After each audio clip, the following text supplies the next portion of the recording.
nous attaquons notre dernière session. Donc, j'ai dressé vraiment à grands traits, de manière très très générale, quelques éléments, quelques idées qui sous-tendent de la manière. L'idée, c'était vraiment de donner les données les plus fondamentales et pas forcément visibles de ce changement paradigmatique qui est la Révolution française. J'ai développé l'homme nouveau régénéré, hein, vous souvenez. J'ai évoqué l'idée, au fond, de table rase, de passage d'une société holistique à une société où l'individu prime. Tout ceci, évidemment, se fait de manière beaucoup plus nuancée et à moyen et long terme, encore par moment il y a des accélérations, que la telle que je voulais présenter. Mais bon, je vais à l'essentiel. Qu'en est-il de, justement, d'un problème spécifiquement religieux? Là encore, trousse de survie, si j'ose dire, je vais vous donner 3 textes. Et je vais un peu faire comme pour le gallicanisme, alors que là, il faudrait que je développe plus, mais là, tempus fugit. Hein. Le premier texte, la première loi ou décret, alors ça aussi, c'est tout. Vous êtes des juristes, vous savez que la notion. Je vous mets au défi de me définir ce qu'est la loi à l'époque révolutionnaire, la notion précise de l'ex de loi. Ça paraît simple, ça ne l'est pas du tout. Je ferme la parenthèse, c'est un vrai casse-tête. Bon, passons. Décret du 2 novembre 1789. C'est ce qu'on appelle pudiquement, retenez fin 89, ça ira. Là aussi, personne ne vous demandera jamais une date précise, c'est pas parce que certains les retiennent. Ce qu'il faut, c'est se situer. Vous voyez, ne me mettez pas Philippe le Bel au XVIIIe siècle, ça ferait de la peine à tout le monde. En revanche, voilà, que vous ne vous souveniez pas pile de ces dates, on s'en fiche. Donc, décret de fin 89, plus que la date, c'est le titre, c'est nationalisation des biens du clergé. La fameuse nationalisation des biens du clergé. C'est un titre pudique pour dire que l'État, la monarchie constitutionnelle, et Louis XVI est malade de chagrin de signer ça, mais il cède, l'État met la main sur une partie non négligeable du patrimoine de l'Église, qui certes est à l'époque colossal. L'Église est très très très riche, possède des terres, le patrimoine de l'Église en France à la veille de la Révolution est colossal. L'Église en tant qu'institution, dans chaque Dieu, possède un nombre de terres, de richesses. Bon, l'État en nationalise une bonne partie, c'est-à-dire en fait spoliation. Nationaliser, c'est un terme pudique pour dire confisquer. Pour tenter de combler le trou abyssal du budget de l'État. Il n'y arrivera pas d'ailleurs. L'État, déjà à l'époque, administre aussi mal qu'aujourd'hui. Bon. Je vous signale qu'avant 1782-83, le budget était secret. C'est Necker qui a eu l'idée, pour certains mauvaises, de dire que maintenant le budget de l'État doit être public. Bon, je ferme cette parenthèse. En échange, évidemment, tout à coup, les ecclésiastiques se retrouvent sans revenus. Et ça, c'est intéressant, c'est le premier régime. Désormais, apparaît ce que j'appellerais une sorte de service public. Une sorte de service public de la religion. Je vous fais simple là aussi. Certains se disaient, bon, la religion ne doit plus jouer le même rôle qu'avant, mais malgré tout, elle est là. Quelques extrémistes auraient rêvé de carrément supprimer la religion. Mais ça voulait dire, au fond, peut-être, sur les 28 millions d'habitants, en tuer 27 millions et demi. Bon, c'était pas faisable. Certains auraient peut-être voulu, mais c'était pas faisable. Donc, il faut faire quelque chose. Désormais, les prêtres, les évêques sont rémunérés par l'État. Mais, c'est un piège terrible pour l'Église. Parce qu'en réalité, pour pouvoir devenir, au fond, fonctionnaire, c'est ça, un fonctionnaire de l'État, il faut prêter serment. Il faut prêter serment à l'État. Et évidemment, ça sous-entend, l'ecclésiastique doit prêter serment. Et donc, évidemment, ça sous-entend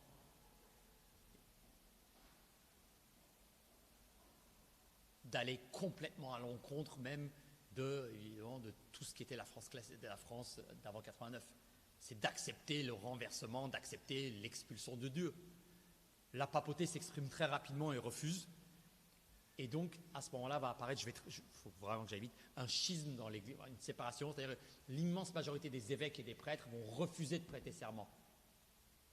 C'est ce qu'on va appeler les fameux prêtres réfractaires. Vous voyez, les Gaulois réfractaires, là, dont on parlait sur Jupiter, bon, le terme réfractaire, c'est refusé, en fait. Bon.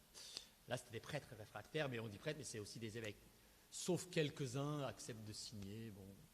Et donc, désormais, il y a très peu de clergé, et il y aura d'une part le clergé dit constitutionnel, ceux qui acceptent donc la Constitution, d'ailleurs, qui ne sera promulguée qu'en 91, mais bon. Et le clergé dit réfractaire. Donc ça crée vraiment une césure. Une des causes de la révolte, ça va être ça aussi, dans l'ouest de la France, les fameuses révoltes de Vendée, une des causes. Bien.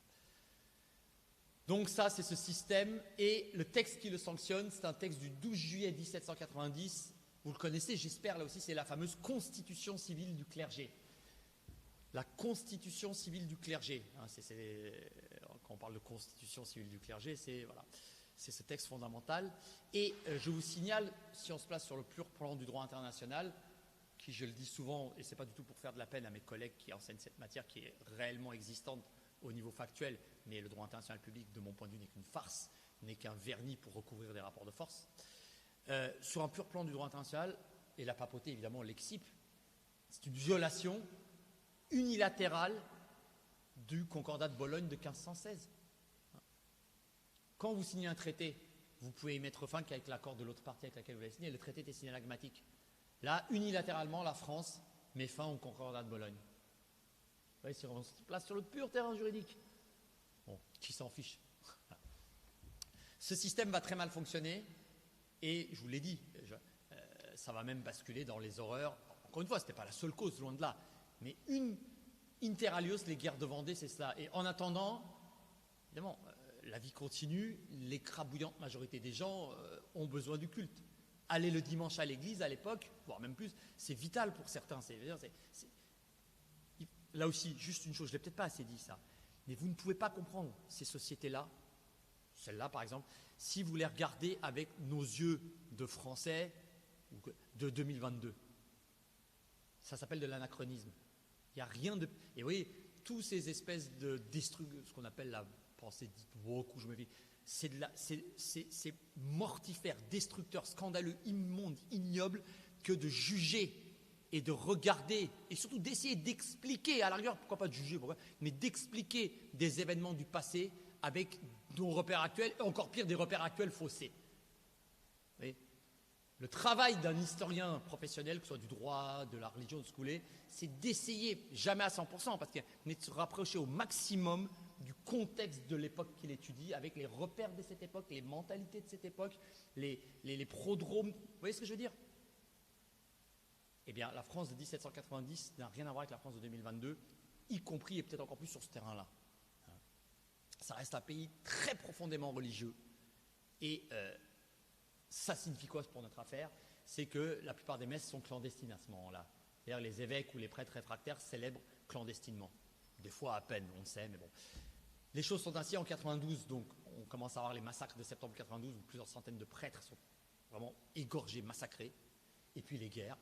Et puis, la terreur, la chute de Robespierre, Thermidor, vous le savez tout ça, je vous fais réviser.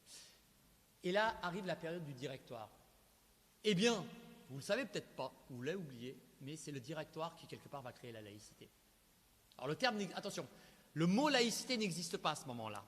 Le terme laïcité, allez, je vous le dis tout de suite, j'anticipe d'un siècle, est créé probablement vers 1880. Alors, il y a débat, les spécialistes, j'en suis pas de cette question-là, mais ce serait probablement un certain Ferdinand Buisson, très connu, Buisson, qui l'aurait créé au tout début de la Troisième République, autour du début de la Troisième République. Le terme laïcité, c'est un néologisme.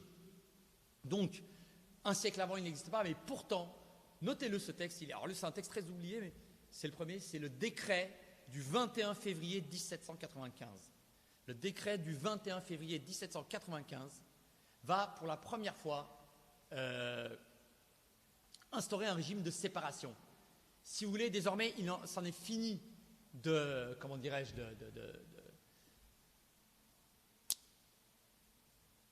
de la rémunération du clergé. C'en est fini de, comment dirais-je, de tout ce qui touche à cette espèce de service public de la religion, et c'est une séparation totale. Également avec beaucoup de difficultés, parce que l'Église a perdu une part non négligeable de ses biens. Donc c'est le premier texte, un texte assez court, qui met en place une séparation de l'Église et de l'État. C'est très intéressant. Napoléon l'abrogera.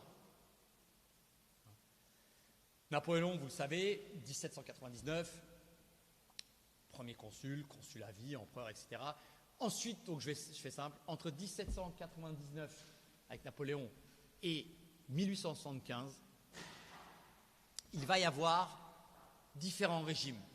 Mais à part sous la Restauration, notez juste cela, à part sous la Restauration, donc 1814, à part sous la Restauration, il n'y aura jamais, plus jamais, le catholicisme ne sera religion d'État. Et puis arrive la Troisième République. Et puis arrive la loi de 1905.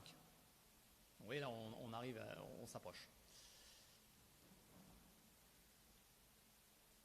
Alors, c'est ici que je dois distinguer, j'aurais pu faire avant, sécularisation et laïcité. Vous connaissez, les deux termes sont souvent utilisés. La laïcité, on l'a vu, c'est un principe juridique. La laïcité est un principe juridique. La sécularisation, là aussi je simplifie, c'est ce qui pourrait renvoyer plutôt à l'idée de sociale. C'est-à-dire c'est le recul dans une société donnée de la croyance religieuse, en l'occurrence si catholique, du catholicisme. C'est que la pratique religieuse, le recours aux différentes cérémonies, aux sacrements, etc., recule. C'est la religion qui joue un rôle de moins en moins marqué dans la société, chez les individus. Vous voyez, c'est deux choses différentes. La laïcité, c'est une dimension juridique. La sécularisation, c'est une dimension, je déteste le terme sociétal, donc je vais dire plus sociale, anthropologique. Voilà ce qu'est la sécularisation. Or, quand on est fin 19e siècle, vous savez que la Troisième République, c'est 1875, la France reste encore très largement chrétienne, catholique. Donc, la sécularisation est encore faible. Elle ne s'accélérera qu'au XXe siècle. Alors, la loi de 1905, parce qu'il faut en parler un petit peu pour avancer. En fait, vous l'avez compris, la Révolution va multiplier, après la Révolution, les régimes se succèdent à un rythme plus ou moins exacerbé. 800 ans de stabilité capétienne, plus d'une douzaine de régimes en l'espace d'un siècle. À peu près un peu moins d'une douzaine, mais oui. 89, 91, 93, 95, Napoléon, la Restauration, monarchie de Juillet, Deuxième République, Second Empire, Troisième République, tout s'enchaîne. Bon, une instabilité chronique. Et puis, la Troisième République prend la main. En fait, jusqu'à la Troisième République, il y avait un mouvement de balancier entre, je simplifie, ceux qu'on va appeler les républicains, donc les tenants de la Révolution sous différents titres, et en face, les monarchistes qui eux-mêmes sont très divisés entre eux. Je ne rentre pas dans ces querelles entre orléanistes, légitimistes, bon, bref. Mais il y a deux gros blocs, eux-mêmes subdivisés. Et ça tangue, même si évidemment beaucoup rapidement se rendent compte que l'on ne pourra plus jamais revenir à une monarchie telle qu'elle existait avant 89. Mais bon. Et puis 1875, mais on ne sait pas à l'époque, 86 ans après la Révolution, si vous voulez, c'est la fin du jeu. C'est la fin du mouvement de balancier. Mais ça, on ne le sait pas à ce moment-là. La Troisième République prend la main, et à partir de là, eh bien, les rêves monarchistes vont définitivement s'envoler. Et donc, évidemment, un des chevaux de bataille principaux de la Troisième République, des Républicains, c'est d'écarter une bonne fois pour toutes, d'expulser définitivement Dieu et encore plus l'Église de la sphère politique et publique. Dehors une bonne fois pour toutes. Et la Troisième République va s'employer à cela. Ça va commencer par là aussi je vais très vite, toutes les grandes lois républicaines sur l'école des années 1880. Vous le savez, parce que le nerf de la guerre, on peut être pour ou contre les républicains de la Troisième République, ce régime des Jules, ce régime hyper ancré sur la franc-maçonnerie, on peut aimer ou pas aimer, mais on ne peut leur enlever le fait qu'ils étaient efficaces, pragmatiques, et qu'ils ont frappé là où ça faisait, si j'ose dire, le plus mal au catholicisme, l'école. Toutes les grandes lois des années 1880, les lois Ferry, Gobelet, toutes ces lois, pas que, mais d'abord et avant tout, arrachaient à l'Église et au clergé l'enseignement. Parce que oui, depuis l'époque médiévale, c'est l'Église qui avait le monopole du savoir, et surtout de l'enseignement. À l'époque, on parle d'ailleurs d'instruction, on ne parle pas encore d'éducation. L'éducation, c'est pour les familles. L'instruction, c'est pour l'école. Là aussi, il y aurait beaucoup de nuances à faire, mais je passe. Donc, à partir du moment, et là encore, on peut aimer ou non, mais les hussards noirs de la République, vous savez, c'est une réussite. C'est une réussite. L'école publique française va vraiment se développer dans les années 1880, 80, et des générations de petits Français vont être extrêmement bien formés aux français, aux mathématiques. Bon, pour ce qui est de l'histoire, évidemment, c'est une histoire orientée, mais avant, l'histoire est toujours orientée telle qu'elle est enseignée aux enfants. L'histoire est une arme politique. Avant qu'évidemment arrive la fin du XXe siècle, la destruction en règle de l'éducation nationale et le chaos dans lequel nous sommes aujourd'hui, pendant des décennies, la Troisième République va réussir ce pari et arracher assez massivement à l'Église et au clergé l'enseignement. Et au fond, vous le comprenez maintenant, vous le comprenez. J'avance, je vous l'avais dit, hein, c'est un cours où j'avance vite, j'ai aucune note, je vais vite exprès, je passe les détails, mais parce qu'on a très peu de temps. On arrive à la consécration, si j'ose dire, de toute cette évolution qui est la loi du 9 décembre 1905. La loi du 9 décembre 1905, c'est au fond... Mais au fond, c'est quoi? C'est d'abord une reprise du décret du 21 février 1795. Mais bien sûr, avec une toute autre envergure. Je le dis vite aussi, là. Il y avait le principal initiateur de cette loi de 1905, c'est Aristide Briand, hein, président du Conseil. Mais il y avait un contre-projet. Il y avait un autre projet, à certains égards, plus radical. Et c'est pour ça qu'aujourd'hui, dans les débats actuels, certains, j'allais dire une majorité de spécialistes, disent que la loi de 1905 est une loi d'apaisement. Est une loi, au fond, pour faire cohabiter les religions, et en premier lieu le catholicisme, bien sûr, et l'État. Je le dis en passant, cette loi, évidemment, elle concerne... Non, je le dirai tout à l'heure. Une loi d'apaisement. Une loi d'apaisement. Et ils en veulent pour preuve qu'à côté du projet Briand, il y avait un projet Combes, et de quelques Combes proposait un projet plus dur, nous dit-on. Et donc, vous voyez, donc, a fortiori, celui de Briand, plus modéré. Mais ici, attention, la modération de Briand ne signifie pas que sa loi n'était pas encore plus efficace pour casser le catholicisme, vous voyez. Il faut avoir plusieurs stratégies, le but était le même, la stratégie différente. Donc je trouve que moi cet argument n'est pas bon du tout. Ce n'était pas parce que le projet Combes était plus, en apparence, plus radicalement hostile au catholicisme et aux religions en général que celui de Briand, que celui de Briand était moins efficace pour parvenir au but qui était malgré tout d'expulser une bonne fois pour toutes l'Église et plus généralement le catholicisme de la sphère politique et publique. Bien. Donc, la loi de 1905 est présentée par pas mal de spécialistes comme une loi d'apaisement. Je ne reviens pas, je l'ai déjà dit au tout début, pour moi ce n'est absolument pas ça, c'est une arme de combat, un véritable missile, si j'ose dire, pour prendre un langage militaire actuel, lancé contre le catholicisme. C'est une arme de guerre puissante et qui va être efficace, enfin, sur le temps. Je m'explique. Cette loi de 1905, oui, il est 16h25, cette loi de 1905, évidemment, d'abord, elle n'emploie pas le terme de laïcité. Bon. Et son titre, c'est séparation des églises et de l'État. Pourquoi des églises? Alors, le terme peut paraître un petit peu mal fichu, parce qu'elle concerne 4 religions. Elle ne concerne que la métropole. La France, à l'époque, est un empire. Il y a des tas de colonies. Mais elles ne sont pas concernées pour différents motifs par cette loi. Alors là aussi, c'est passionnant. Je me suis intéressé assez récemment sur l'histoire de la religion dans les colonies françaises. C'est passionnant. Et on est loin de la métropole. La loi de 1905, c'est la métropole, pour des tas de raisons que je ne peux pas développer.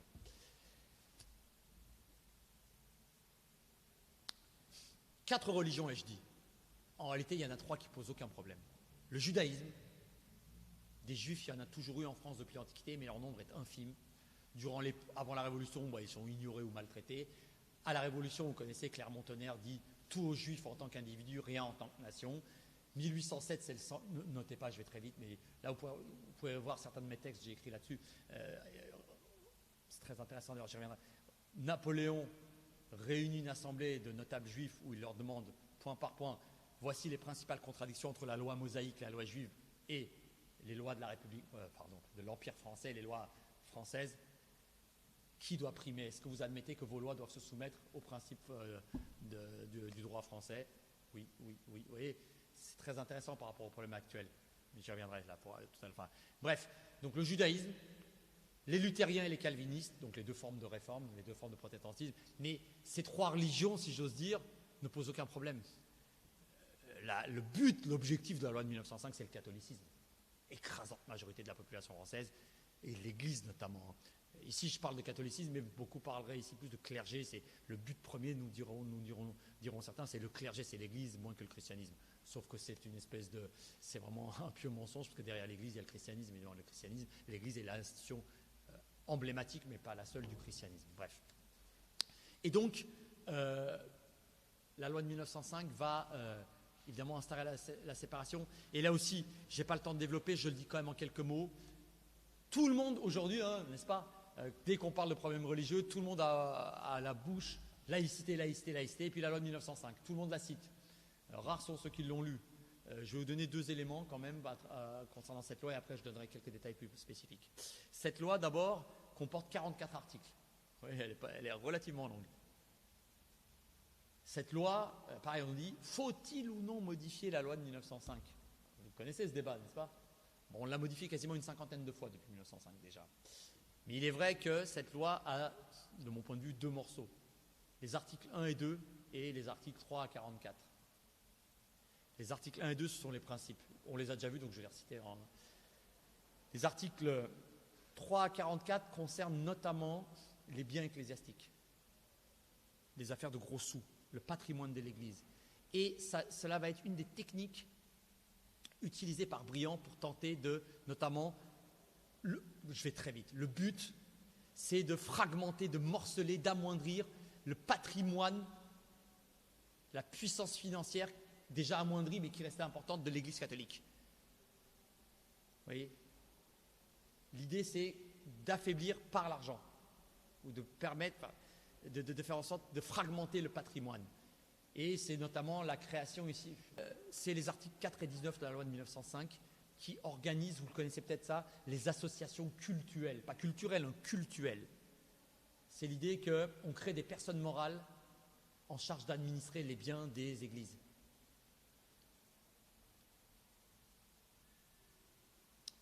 Et c'est l'idée que, le but c'était que on crée une personne morale, une association cultuelle par paroisse. Il y a des milliers de paroisses en France catholiques. Vous imaginez le fractionnement que ça aurait été ? C'était ça. Et donc, évidemment, je le dis très vite, la papauté ici va ordonner aux évêques français, vous voyez, donc on n'est plus dans le gallicanisme, de refuser de constituer des associations cultuelles. Et c'est pour ça que, dès 1905, on a des associations cultuelles juives, protestantes, mais pas catholiques.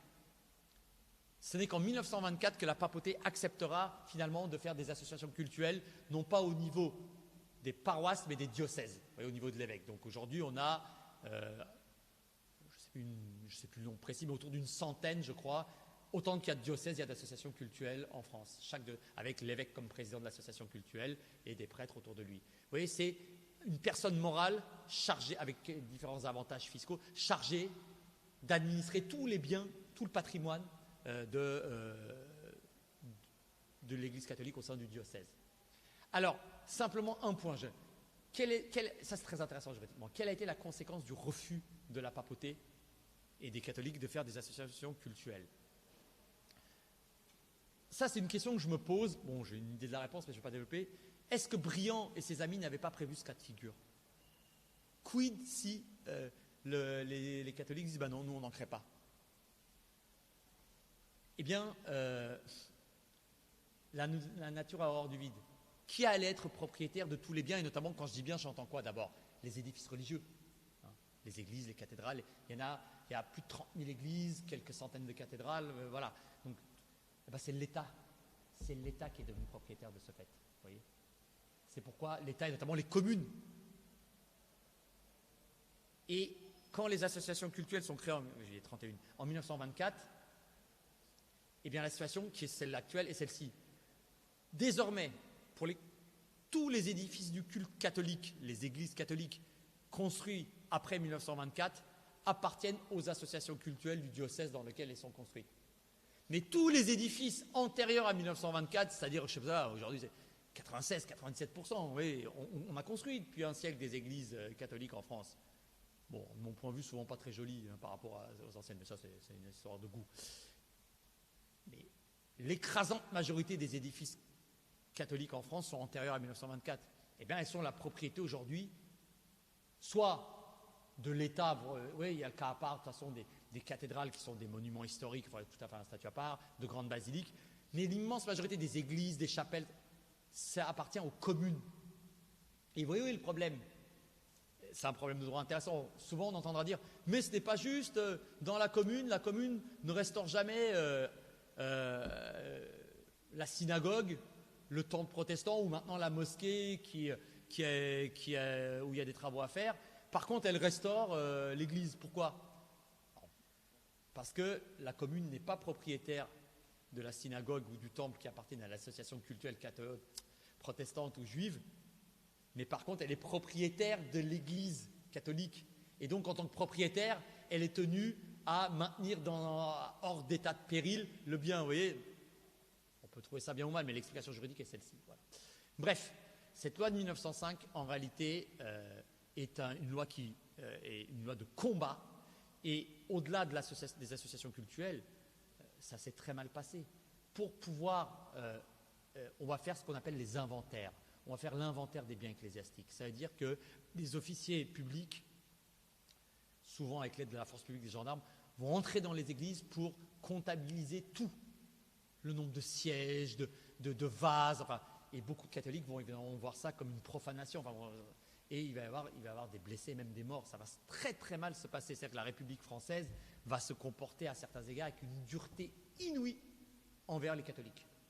C'est une réalité, hein, on peut trouver ça bien ou mal. Hein. Et donc, voilà comment les choses se passent en 1905. Ensuite a lieu la Première Guerre mondiale, tout ça se tasse, puis 1924, avec donc enfin une espèce de modus vivendi. Et en réalité, aujourd'hui, nous en sommes à peu près là. Les 4e et 5e, alors je laisse tomber la parenthèse de Vichy, mais 4e et la 5e République vont se fonder sur cette loi avec tous les développements ultérieurs. Je ne peux pas développer. Maintenant, il nous reste 25 minutes, donc il faut vraiment qu'on avance. Vous le voyez, cette loi instaure ce qu'on appelle la laïcité. Je l'ai déjà défini avant-hier, donc je ne vais pas revenir en réalité. Mais qu'est-ce que la laïcité? Je le redis, c'est les articles 1 et 2, et eux, c'est vrai qu'ils n'ont pas été retouchés. Mais maintenant, je tire les conséquences. Je vais très vite, on l'a vu. Liberté de conscience, ou appelons-la aussi religieuse, individuelle, collective, et y compris d'expression de sa foi dans l'espace public, mais dans les limites de l'ordre public. Voilà. Tel que défini par la loi. Premier élément. Deuxième élément, la neutralité, que je n'aime pas comme terme, je parle plutôt d'absence de religion officielle. L'État français ne reconnaît aucune religion, officiellement. L'État français ne reconnaît aucune religion.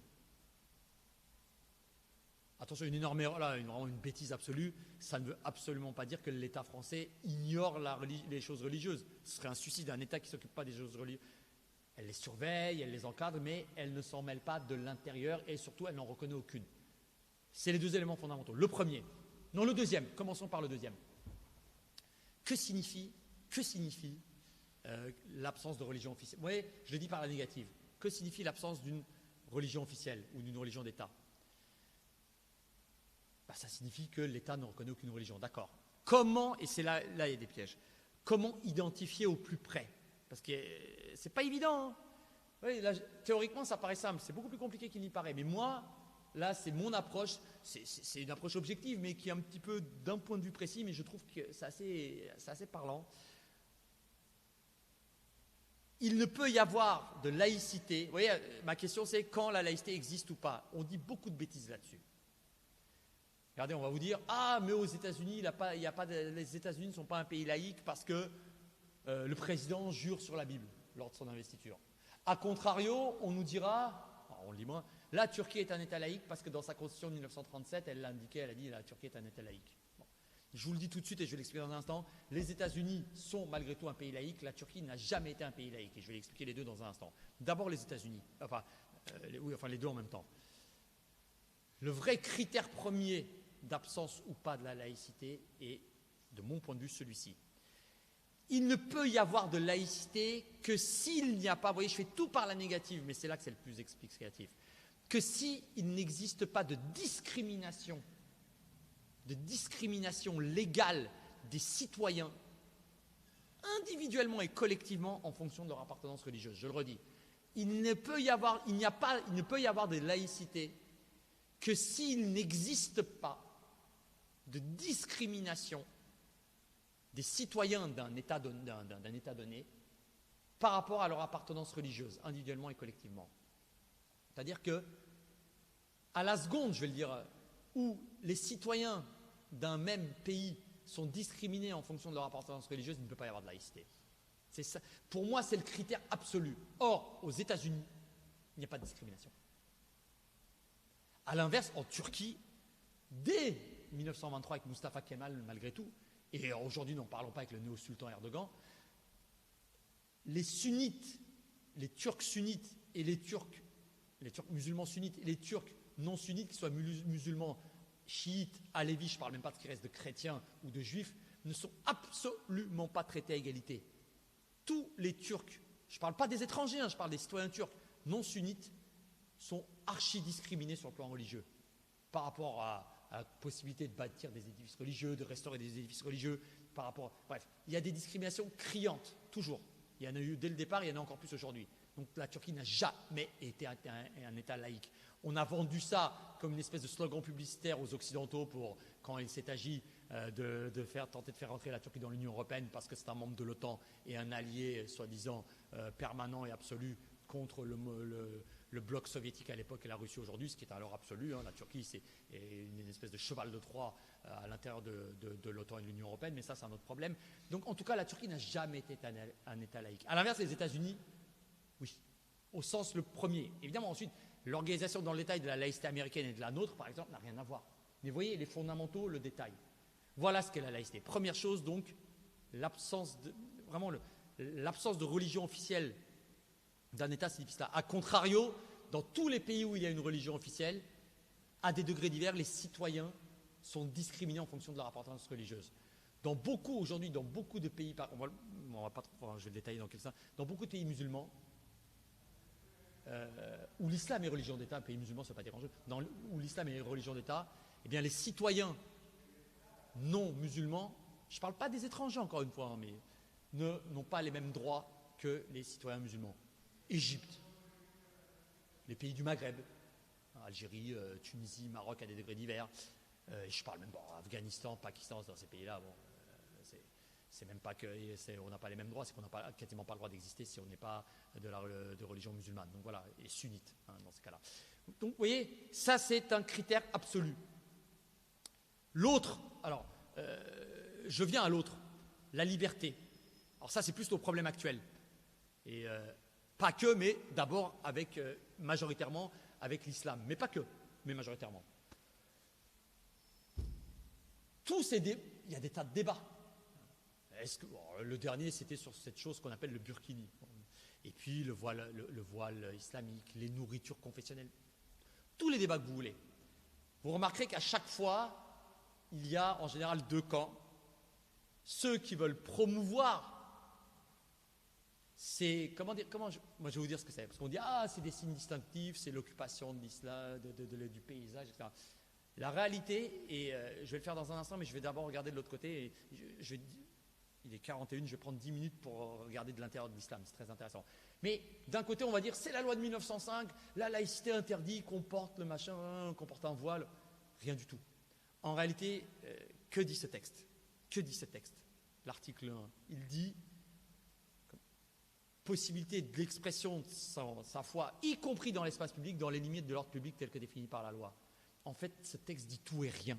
Il pose un principe très général, ferme, mais après, c'est au cas par cas, au pouvoir public et aux législateurs de se déterminer, vous voyez. Ici, le droit n'est qu'un moyen, je tiens tellement à cette idée. Tous ceux qui sont là à dire « Ah, mais c'est la loi de 1905 qui dit que c'est le droit ». Non, le droit ici, comme souvent et surtout quand c'est chose brûlante, ne dit rien. Les législateurs de 1905 étaient très taquins. Si j'ose dire, ils laissent la patate chaude ad vitam aeternam à leurs successeurs. En fait, à chaque fois que se pose un problème, le burkini, le voile, le turban des sikhs, tout ce que vous voulez. À chaque fois que se pose un problème lié à la religion, c'est au pouvoir public de se déterminer. Et ce n'est pas du tout un problème de droit, c'est un problème de choix de société. C'est un problème politique et de choix de société. Le droit ne viendra qu'in fine pour recouvrir et légitimer juridiquement un choix de société. Voulons-nous une société dans laquelle les femmes pourront se baigner en burkini ou non? Ce n'est absolument pas un problème de droit. C'est un problème de choix de société. C'est beaucoup plus important. Vous comprenez? Ceux, et la plupart, et beaucoup de juristes font ça, ce que j'appelle ça des juristes épris de juridisme.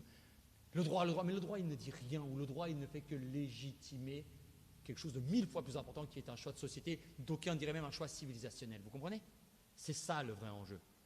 Et une fois qu'on a décidé que les pouvoirs publics disent, bah voilà, moi je ne veux pas une société dans laquelle les femmes sont comme ci ou sont comme ça, les deux lois, 15 mars 2004 sur l'interdiction des signes ostentatoires dans les collèges et lycées, dans l'enseignement primaire et secondaire, ou la loi du 11 octobre 2010 sur l'interdiction de la dissimulation du visage dans l'espace public, ce sont des choix de société.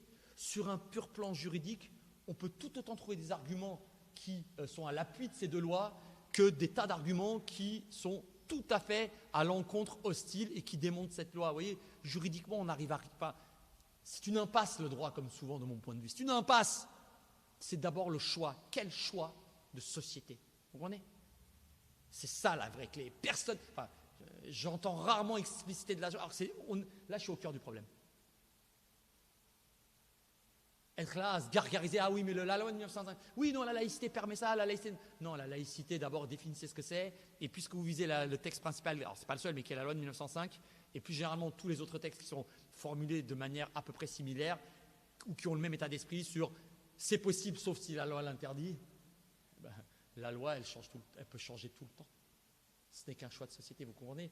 Et maintenant, par rapport justement à ces revendications qui auraient pu venir de chrétiens, qui auraient pu venir de juifs, de tamouls, de bouddhistes, mais qui essentiellement ici sont, évidemment, viennent de fidèles musulmans. D'abord quelques chiffres. 1926, première mosquée construite en métropole, il n'y en a qu'une. 1965, il y a une demi-douzaine de mosquées en France. C'est pas si vieux, hein. En France métropolitaine, il y a moins de 10 mosquées.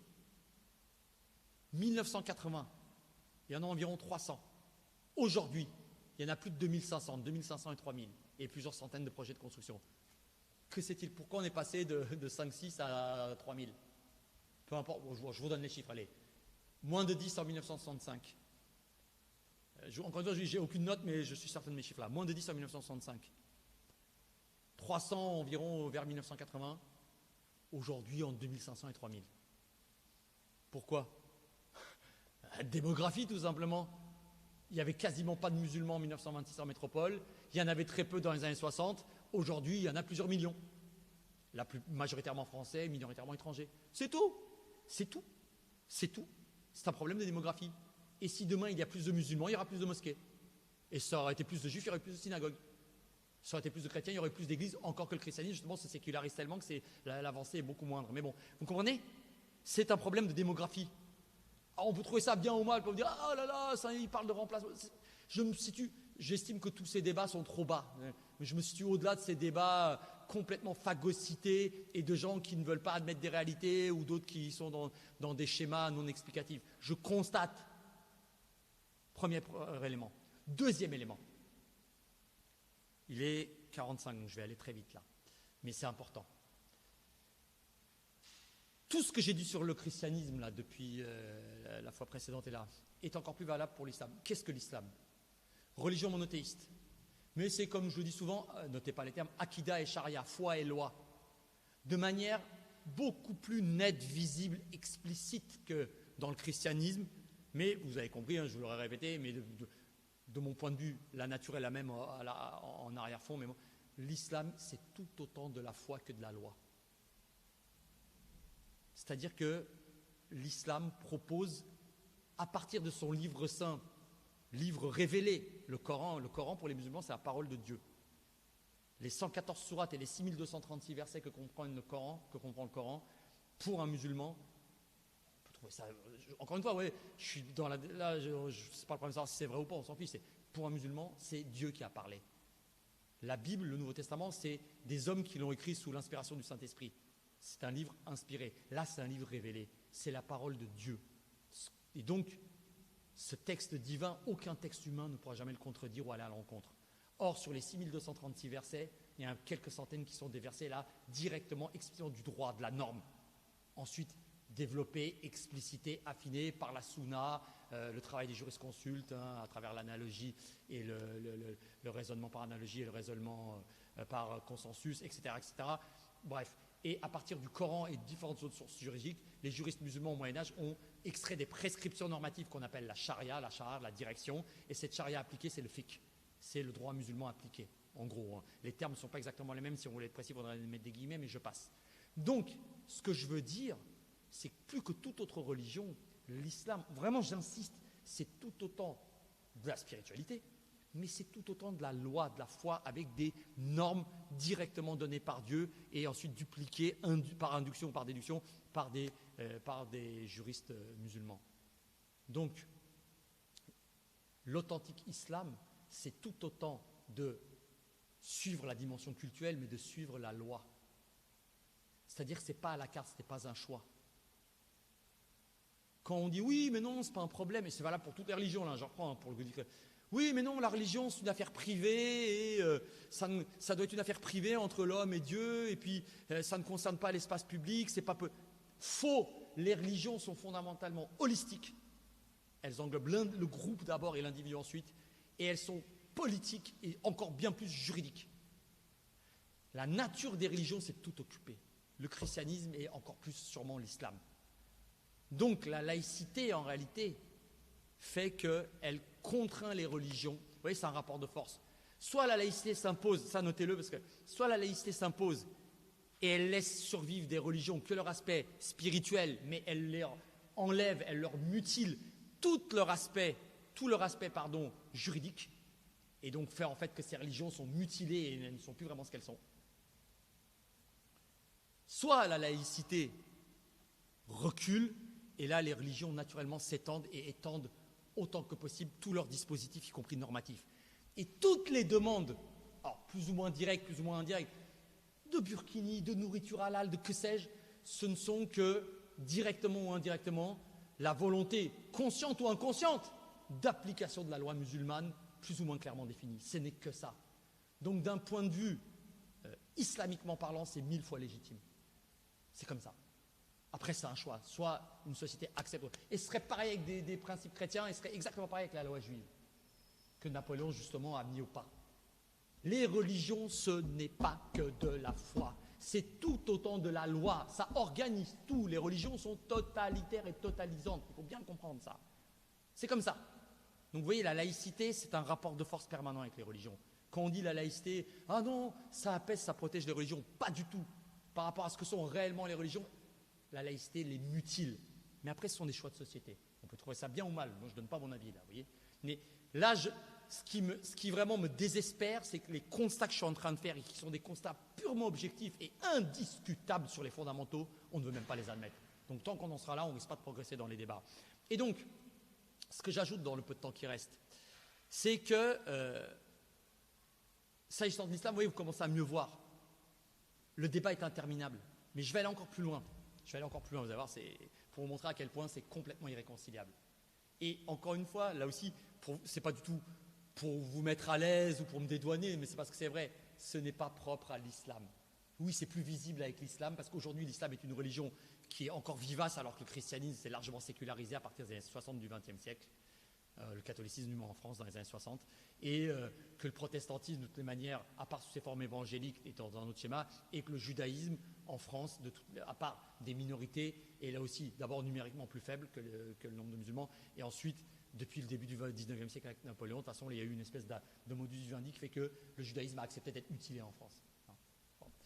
Mais pour ce qui est de l'islam, allons plus loin. Je vous l'ai dit, foi et loi. Et vous voyez tous... Vous allez entendre des choses qui éventuellement vont vous étonner, mais on dit toujours « Ah, il ne faut pas confondre islam et islamisme », n'est-ce pas? Vous avez entendu ça? Bon, moi je vous le dis, mais vraiment, là encore, de manière tout à fait neutre. Ce qu'on appelle l'islamisme, c'est l'islam authentique. Ce qu'on appelle islamisme, à des degrés divers, c'est l'islam non mutilé, non dénué, non, abrogé de sa dimension de loi. Ce qu'on appelle l'islamisme. Et islam politique, ça ne me va pas, parce que ce n'est pas un problème de politique, c'est un problème de droit, de loi. L'islam sous-entend que la loi de Dieu, telle qu'elle a été définie, soit appliquée au maximum, autant que possible. Nul n'est impossible, mais autant que possible, vous voyez. Encore une fois, on peut trouver bien ça, bien ou mal. Et donc, ce qu'on appelle l'islam, je mets des guillemets, c'est un islam, mais qui n'est plus que réduite à sa dimension de foi, de spirituel. Vous comprenez? Alors, on peut trouver ça très bien, et on peut même nous dire, oui, c'est bien mieux comme ça. Mais tout musulman, ou même peu importe, musulman ou non musulman, pourra, d'un point de vue intérieur, à travers la grille des lectures musulmanes, honnête, dire, mais non, ce n'est pas ça l'islam. L'islam mutilé de sa dimension légale, où on ne se soumet pas autant que possible à la loi voulue par Dieu, ce n'est plus de l'islam. C'est un islam à minima, c'est un islam tronqué, c'est un islam mutilé, ce n'est plus de l'islam. Et je vous le dis, mutatis mutandis, exactement pareil pour le judaïsme, le christianisme et la plupart des religions. Vous voyez? Et donc, pourquoi ça va si loin? Deux choses encore, on arrive au bout. Parce qu'en islam, alors, il y a la notion de fitra, c'est-à-dire la notion de nature, mais pas de droit naturel. La nature de l'homme, du point de vue de la tradition musulmane, naturellement l'homme est né musulman. L'idée en islam, c'est que l'homme, naturellement, tout être humain est d'abord musulman. Et le destin, le qadr, le décret de Dieu, la vie fait que finalement, il est intrinsèquement cela, mais il va naître dans une famille de juifs, de chrétiens, de zoroastriens. Et donc, mais sa nature première, ce qu'il est intrinsèquement, c'est d'être musulman d'abord. Vous voyez, donc ça va très très loin. Or, la nature première du musulman et de l'être humain ne devient complètement être humain. L'être humain n'accède à 100% à la condition d'humanité, notez-le bien, que s'il est soumis à la loi, avec un L majuscule, à la loi divine. Voilà. Je ne peux pas dire mieux. Encore une fois, on peut trouver ça bien ou mal. Je ne donne aucun avis, je constate. C'est comme ça. Et encore une fois, les autres religions, pas de manière aussi peut-être prégnante et vivace, mais disent à peu près la même chose. Alors, plus ou moins le christianisme, c'est un peu différent, mais la dimension éthique normative est fondamentale dans les religions, et notamment dans les religions monothéistes, et notamment dans celles qui ont un livre. Alors oui, un mot aussi, la notion de religion du livre est une notion purement musulmane. Le judaïsme comme le christianisme ont un livre saint aussi.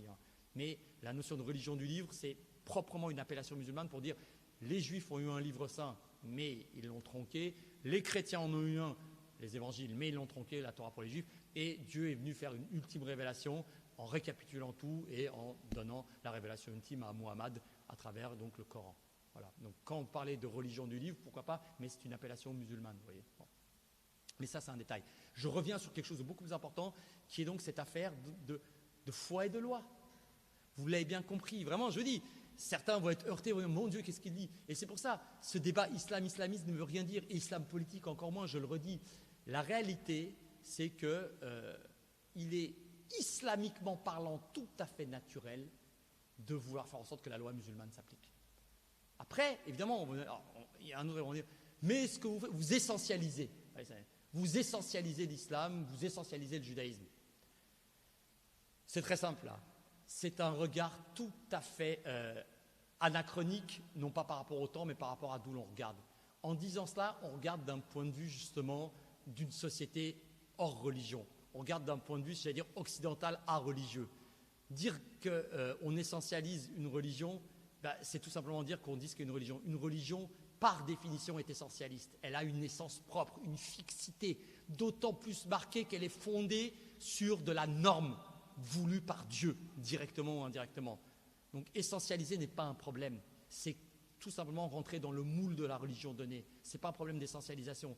Bien sûr que dans le détail ensuite de l'application de la loi, il y a des tas de nuances. Mais encore une fois, ce n'est pas le détail qui compte, c'est le principe, c'est de se dire, voilà, il y a des normes données par Dieu, c'est elles qui prévalent. A fortiori quand ces normes entrent en contradiction avec les lois françaises.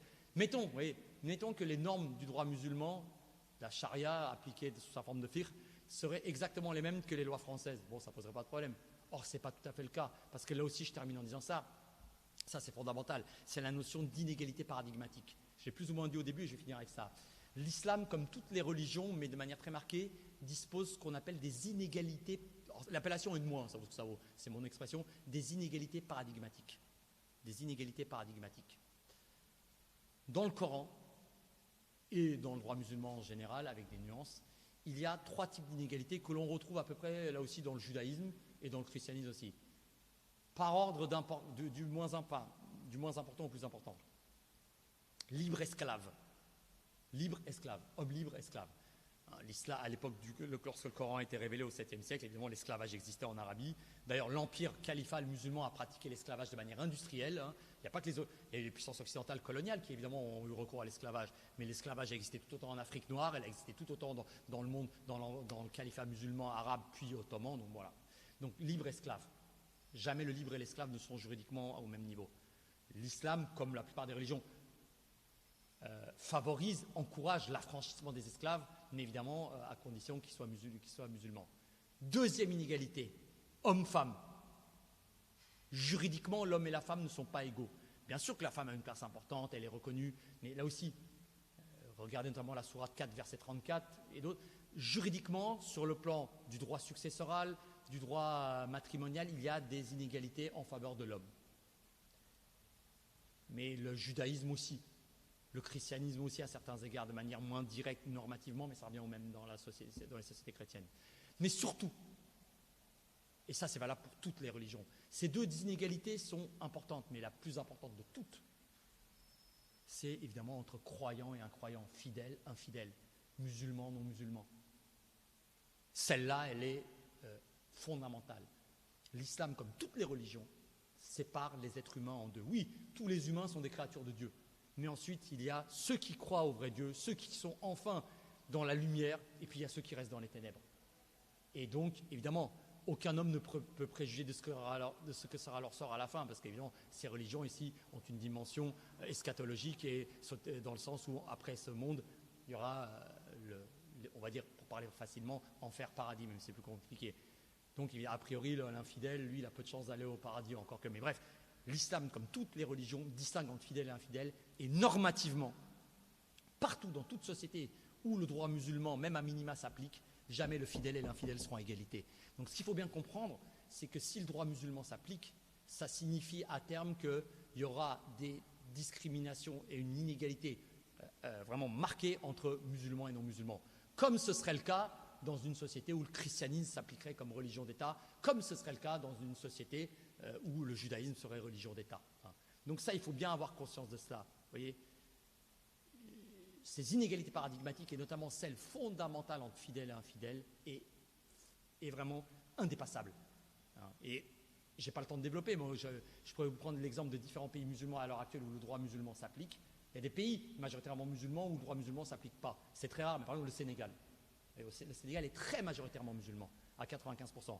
Jusqu'à peu, je n'ai pas suivi ces 2-3 dernières années, mais c'est un des rares cas où il n'y a pas d'inégalité entre l'écrasante majorité musulmane et la minorité chrétienne ou animiste. Pourquoi ? Parce que le droit musulman ne s'appliquait pas.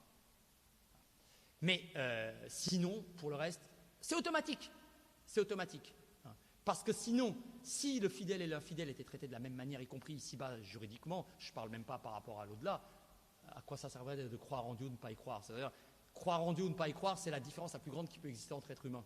Donc si le plus important n'a pas de conséquences non seulement célestes, mais déjà ici terrestres, ça n'a aucun sens. Donc vous voyez, tels sont, et j'ai terminé, là je termine, si on réfléchit sur la laïcité, si on veut comprendre ce qu'est la laïcité, d'abord d'un point de vue, on va dire, universitaire, scientifique, on a essayé de là, mais aussi éventuellement ensuite de dupliquer par rapport aux problématiques qui se posent aujourd'hui sur le plan social, politique, je trouve que c'est pas tout à fait inutile d'avoir en arrière-fond, un peu en stock, comme ça, d'avoir sous sa manche les différents éléments que je vous ai développés ici pour ensuite essayer de réfléchir dessus.